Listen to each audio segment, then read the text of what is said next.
दोस्तों, पूरे देश में एक ही चर्चा है, क्या संत रामपाल जी महाराज जी बहुत जल्द जेल से बाहर आने वाले हैं? भक्तों के दिलों में उत्साह है और विरोधियों में बेचैनी। सवाल उठता है, आखिर ऐसा क्यों कहा जा रहा है कि रिहाई का समय बहुत नजदीक है? ठीक, सबसे पहले समझते हैं, 2014 बरवाला घटना के बाद से अब तक कई केस चले, लेकिन सच यह है कि उनमें से कई आरोप समय के साथ कमजोर पड़ गए। अदालत में गवाह पलटे, कई झूठे सबूत धराशायी हुए और धीरे धीरे सच्चाई सामने आने लगी। आज हालत यह है कि अदालत में खुद यह सवाल गूंज रहा है, अगर अपराध साबित नहीं हुआ तो इतने सालों से जेल में क्यों रखा गया? भक्त कहते हैं, यह सब एक षड्यंत्र था। एक संत जो समाज को नशा मुक्ति, समानता और भाईचारा सिखा रहे थे, उन्होंने नकली गुरुओं और अंधविश्वास की पोल खोल दी। यही बात कई लोगों को खटकने लगी, लेकिन जेल की सलाखें भी उनकी आवाज को नहीं रोक सकीं। सत्संग, किताबें और प्रवचन आज भी करोड़ों लोगों तक पहुंच रहे हैं।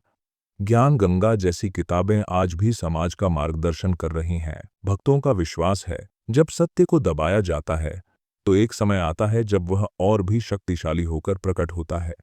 हाल ही की अदालत की सुनवाई में राहत के संकेत मिले हैं।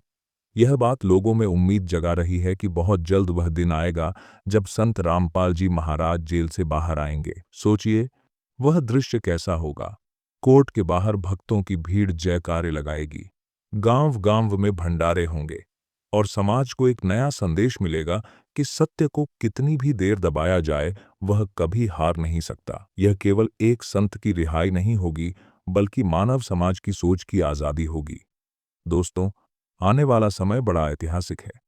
सवाल यह नहीं है कि संत रामपाल जी महाराज कब बाहर आएंगे, सवाल यह है कि क्या हम उस दिन के लिए तैयार हैं जब सत्य पूरी दुनिया के सामने उजागर होगा और करोड़ों लोगों की सोच हमेशा के लिए बदल जाएगी।